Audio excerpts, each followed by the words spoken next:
এইডাল পোন কৰিয়ে ৰাখক আৰু মৃত্যু সময়লৈকে পোন কৰক।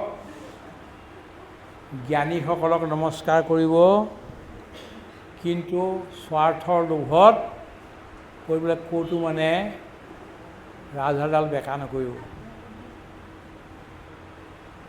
হয়নে? সেইটো কৰিব। মই নহ'লে হেৰিয়াক সুধি থাকিম, আপোনাৰ ছেক্ৰেটাৰীয়ে ৰাজহাড় বেকা কৰিছে নেকি?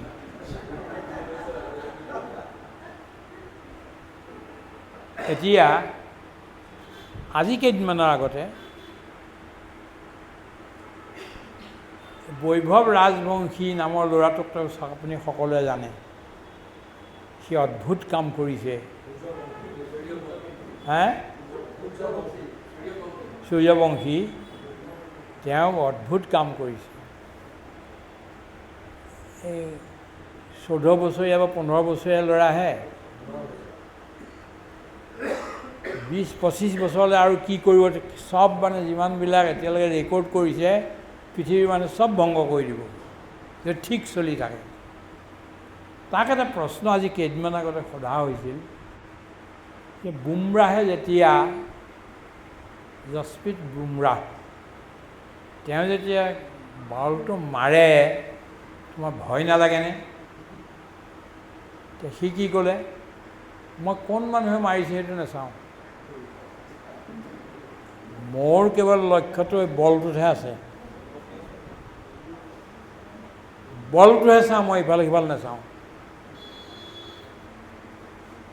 যিবিলাক মানুহে কৰ্মৰ ফলৰ আশা নকৰি কাম কৰে, সেইবিলাকৰ কৰ্মবিলাক সদায় শ্ৰেষ্ঠ হয়।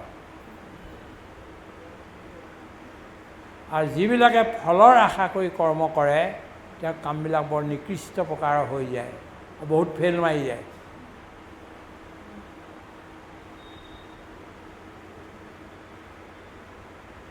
ইটালীৰ মিলান চহৰত এটা গীৰ্জাঘৰ মন্দিৰ বনাইছে, বহুত ডাঙৰ, বহুত ওখ। সেইটো এনেকৈ চাবলৈ হ'লে আপোনাৰ পাগুৰিটোৰ তললৈ পৰি যাব। এজন মানে স্থপতিবিদে মূৰ্তিটো বনাইছে ওপৰত সন্মুখতে ৰাখিবলৈ বৰ ধুনীয়াকৈ যত্ন কৰি।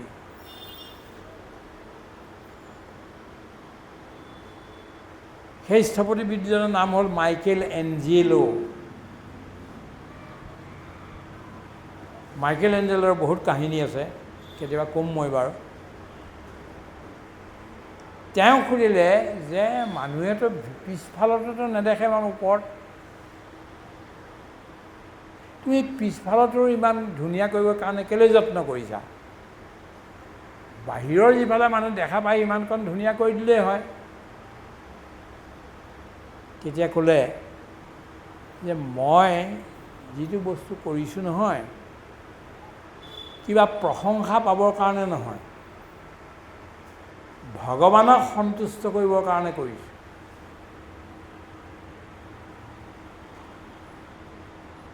ভগৱানেতো ওপৰত আছে যে চব দেখি পায়। মই যে এটা ফাল ভাল ধুনীয়া কৰিলোঁ সেইটো নকৰিলোঁ, ভগৱানে মোক কি বুলি ক'ব? মই কিবা পুৰস্কাৰ পাম বুলি কিতাপ মানে মই এইটোতো কৰা নাই, ভগৱান সন্তুষ্ট হওক বুলিহে মই কৰিছোঁ। সেইকাৰণে মাইকেল এঞ্জেলোই যিবিলাক মূৰ্তি কৰিলে, এই মূৰ্তিবিলাক পৃথিৱীৰ মানুহে য'তেই নাথাকলৈ বুজি পাই যায় যিটো মাইকেল এঞ্জেলো। আৰু এটা কাহিনী কওঁ আপোনাক। ৰজা আকবৰৰ লগত তানসেন আছিল। তানসেনে বৰ ধুনীয়া সংগীত গায়, মানুহ একদম মন্ত্ৰমুগ্ধ হৈ যাব, ইমানেই সুন্দৰ গায়। এদিন আকবৰে ক'লে, তানসেন তুমি ইমান সুন্দৰকৈ সংগীত কেনেকৈ গোৱা? তেতিয়া ক'লে যে মহাৰাজ মইনো কি সংগীত গাওঁ, মোৰ গুৰুৱে মোতকৈ 1000 গুণে ধুনীয়া গায়। হয় নেকি? বোলে হয়। তোমাৰ গুৰু ক'ত থাকে? বোলে মোৰ গুৰুটো ইয়াত নাথাকে।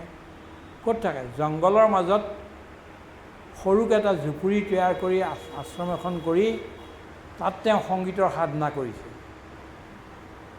মোক তুমি তেওঁৰ সংগীত শুনাব পাৰিবানে? যত্ন কৰিব পাৰোঁ, কিন্তু মই আপোনাক কথা দিব নোৱাৰোঁ তেওঁ মানে সংগীত গাবই, কাৰণ তেওঁ সমাধিত থাকে। বোলে ব'লা ব'লা লৈ ব'লাচোন মোক। তেওঁলোক গ'ল আৰু গৈ দেখিছে তেওঁ সংগীত আৰু গাই আছে, কিবা কিবি নাই, ধ্যানত আছে। ধ্যানৰ পৰা তললৈ অহাই নাই, চেতনা ৰাজ্যলৈ অহাই নাই। 3 দিন তাত ৰৈ থাকিলে। ৰৈ থকাৰ পিছত ক'লে, এটা কথা নহয় মহাৰাজ, আৰু কিমান দিন সমাধিত থাকিব ঠিক নাই, এটাই উপায় আছে। মই সংগীত গোৱা আৰম্ভ কৰোঁ আৰু মাজতে মই সংগীতৰ তাল ভংগ কৰি দিম জানি বুজি, তেতিয়া তেওঁ কিন্তু সমাধিৰ পৰা নামি আহিব। ঠিক আছে, তুমি এইটোৱে কৰা। তেওঁ অলপ সংগীত গাই থাকিলে, তাৰপিছত তাল ভংগ কৰি দিলে। তেতিয়া একদম হৰিদাস, তেওঁৰ নাম হৰিদাস, হৰিদাসে একদম যেন তেওঁক মানে বিচাইহে ডাকিলে, গোটেই এনেকুৱা কৰি হেৰি কৰি মানে আৰু ৰক্ষা নাই আৰু। তাৰপিছত তেওঁ সেইটো নিজে গাবলৈ লাগি গ'ল। ৰাগ বসন্ত গালে প্ৰথমতে, একদম গছবিলাকত ফুল ফুলি একদম হেৰি হৈ ফুল ফুলিবলৈ ধৰিলে, সুগন্ধি আহিবলৈ ধৰিলে, ভোমৰাই মানে আৰু মৌ মাখিয়ে গুণগুণাবলৈ ধৰিলে, কুলি কেতেকীয়ে মাতিবলৈ ধৰিলে, এইটো হৈ গ'ল। সেইটো গীত হৈ যোৱা তেওঁ ৰাগ হেৰি ৰাখিলে, বসন্ত মানে কি মানে হেৰিয়াৰ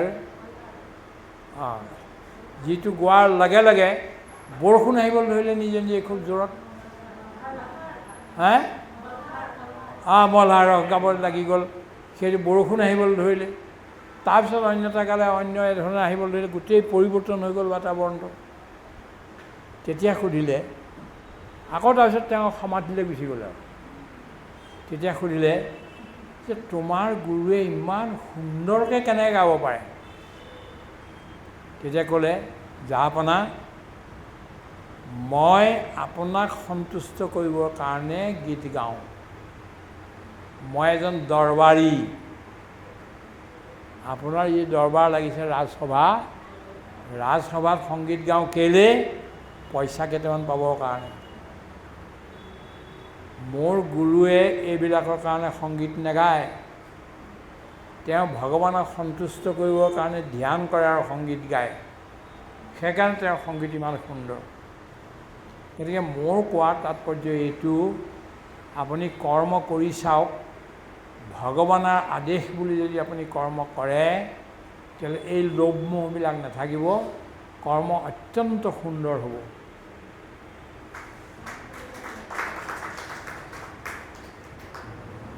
হ'ব, আৰু বেছি নক'ব, মোৰ যাবৰ হ'ল মানে দেৰি হ'ব। এনেকুৱা হৈছে যে মানুহ কম, তথাপিও কিন্তু আমি মন কৰিছে। মোৰ মনততো ভালেমান প্ৰশ্ন আছিলে, আপোনাক এবাৰ মই ফোনতে কৈছিলোঁ যে মোৰ ভাৱ কিছুমান এনেকৈ ধৰণৰ উদয় হৈ যায়, শ্বেয়াৰ কৰিবলৈ মানুহকে নাপাওঁ, এনেকুৱা ধৰণৰ কিছুমান ভাৱ আহে। এটা কথা খুব ভাল লাগিল, আপুনি চচলৰ এই দৰ্পণ আপোনাক দিছে, তাতে মই এটা আৰ্টিকেল লিখিছোঁ আছে, মই আৰ্টিকেল আপুনি এই আৰ্টিকেলটো ক'লে সেইকাৰণে মই ক'লোঁ, এতিয়া 1 মিনিটত আপোনালোকে চাই ল'লোঁ, চাই লৈ মই সেইকাৰণে এইটো ক'লোঁ। মই অন্যতা ইংৰাজী সাহিত্যৰ অন্যতা উদাহৰণ দিব, শ্বেক্সপিয়েৰ আছিল, ক্ৰিষ্টফাৰ মাৰ্লোৰ কথা আছিল, এইবোৰ ক'ব পাৰিলোহেঁতেন, কিন্তু আপোনাৰ এইটো দেখি পেলাই মই এইটো বিষয়ে ক'ম।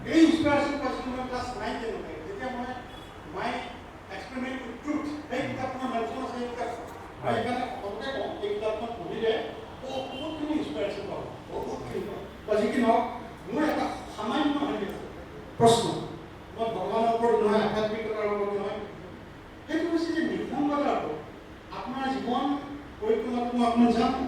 আপুনি শিৱসাগৰৰ পৰা আপুনি উঠিছিলে, ঘৰ হ'ল শিৱসাগৰ দিবংকৰ আছিলে আপোনাৰ, হয়, তেখেত তাৰ পৰা গুচি আহিলে, আহি পঢ়া শুনাও কৰিলে। একেটা কথাই কৈছিলে, আপুনি যেতিয়া ইংৰাজী শাস্ত্ৰত আপুনি MA জইন কৰিছিলে, হয়। এম এত কৰি পেলাই আকৌ গীতাৰ কথা হ'ল, আকৌ সেই একেটা প্ৰশ্ন উঠিছিলে। কিন্তু গীতাক সন্মান জনাবৰ কাৰণে তেখেতে এম এ নপঢ়িলে। আচৰিত কথা, সেইটো মানে তেখেতৰ তাকে এইখিনি কথা জানিলে আচৰিত লাগে। কৈ আছোঁ আৰু ৰ'ব, আপোনাৰ সেইটোৱে উত্তৰ দিওঁ মই। মোৰ হৈছে যে এই যে নিসংগতা, বৰ্তমান সমাজত যিটো ধৰণে নিসংগতাটো বাঢ়ি গৈছে, ছুইচাইড হৈছে, কিবা হৈছে, আপোনাৰ জীৱনটো মই দেখিলোঁ সংঘাত কম হোৱা নাই কিন্তু। হয়, নিসংগতা আহেনে বাৰু, বা কেনেকৈ আপুনি নিসংগতা আপুনি শেষ কৰে? মই জীৱনত কোনোদিনাখন নিসংগতা অনুভৱেই কৰা নাই। মই ফুলৰ লগত কথা পাতোঁ, এতিয়াও গছৰ লগত কথা পাতোঁ। কেতিয়াবা আপোনাক দেখুৱালেতো মই এনেকৈ কৰাৰ লগে লগে লাহে লাহে গছেও মোৰ লগত নাচিবলৈ আৰম্ভ কৰিব। কেতিয়াবা কাৰোবাক দেখুৱাওঁ, ডেমনষ্ট্ৰেট কৰোঁ। মই গছৰ লগত কথা পাতোঁ, গোটেইবিলাকৰ লগতে আকাশৰ লগত কথাটো হৈয়ে থাকে, নদীৰ লগত কথা হৈয়ে থাকে। স্বামীজী আছে নহয় আমাৰ লগত, স্বামীজীৰ লগত সদায় কথা হৈয়ে থাকে। আৰু মানুহটো চব গোটেই আছে। গতিকে এফালৰ চাবলৈ গ'লে নিসংগ নহয়ও। শংকৰ সংঘৰ এজন বৰ জ্ঞানী মানুহ আছে, পণ্ডিত মানুহ, ডাক্তৰ মৃণাল কুমাৰ বৰুৱা। তেওঁ মোক বহুত দিনৰ পৰা লাগি আছে, আপুনি নিসংগতাৰ ওপৰত এখন কিতাপ লিখক। মানুহ আজি মানুহৰ মাজত থাকিও ইমান নিসংগ, মানে হৃদয় কাৰো লগত কোনো খুলিব নোৱাৰা হ'ল। পিতাই পুত্ৰৰ লগত নিজৰ হৃদয় খুলি কথা পাতিব নোৱাৰে, পুত্ৰই পিতাৰ লগত নোৱাৰে, ছোৱালীয়ে মাকৰ লগত পাতিব নোৱাৰে, মাকে ছোৱালীৰ লগত পাতিব নোৱাৰে, পতিয়ে পত্নীৰ লগত পাতিব নোৱাৰে, পত্নীয়ে পতিৰ লগত পাতিব নোৱাৰে, ভায়ে নোৱাৰে, শিষ্যই গুৰুৱে কথা পাতিব নোৱাৰে। এতিয়া গুৱাহাটী ইমান ডাঙৰ চহৰ হৈ গ'ল, ইমান মানুহ হৈ গ'ল, মানুহৰ মাজত কিন্তু প্ৰতিজনেই নিসংগ। এতিয়া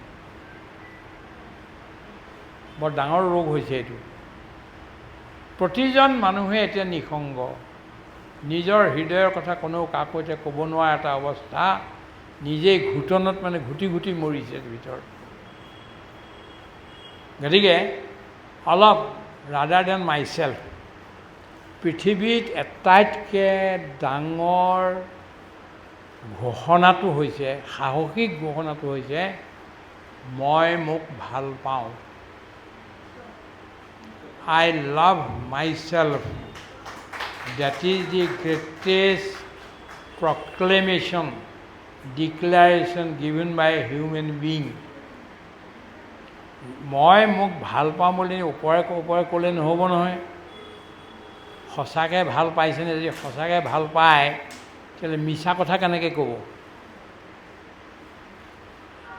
আজি যিটো মিছা কথা কয়, এইটো 15, 20, 25 বছৰ পিছত হ'লেও ওলাই পৰিবগৈ। না সতো বিদ্যতে ভাৱো, না ভাৱো বিদ্যতে সতঃ, উভয়োৰপি দৃষ্টন্ত্যস স্তনয়োস্তত্তদৰ্শিভিঃ। নাহি মিথ্যাৰ অস্তিত্ব, নাহি সত্যৰ নাশবা, স্বৰূপ দুয়োৰে জানি জ্ঞানীয়ে তত্ত্ব নিৰ্ণীলা। আজি যদি মই কিবা এটা ভুল কৰিছোঁ, মিছা কৈছোঁ, আজিয়ে যদি মই আপোনালোকৰ ওচৰত সেইটো যদি স্বীকাৰ কৰোঁ, তেতিয়া ইমান মোৰ দুখ নহয়। কিন্তু এইটো ভুল মই লুকুৱাই ৰাখোঁতে যে 35 বছৰৰ পিছত মই এইটো ওলাবলৈ হয়, ভয়ংকৰ দুখত পৰি যাম মই। গতিকে মই মিছা কথাক, যদি মই মোৰ নিজৰ জীৱনক ভাল পাওঁ, মিছা কিয় ক'ম? মই যদি নিজৰ জীৱনটোকে ভাল পাওঁ, চাধা আৰু চিগাৰেট খাই সোনকালে মানে কেঞ্চাৰ কেলৈ কৰি ল'ম? যদি মই নিজক ভালেই পাওঁ, তেতিয়াহ'লে মই এই বেয়া কামবোৰ কৰি আকৌ কিয় এইটো লাইনত গুচি মই জীৱনটো পণ্ড কৰি দিম?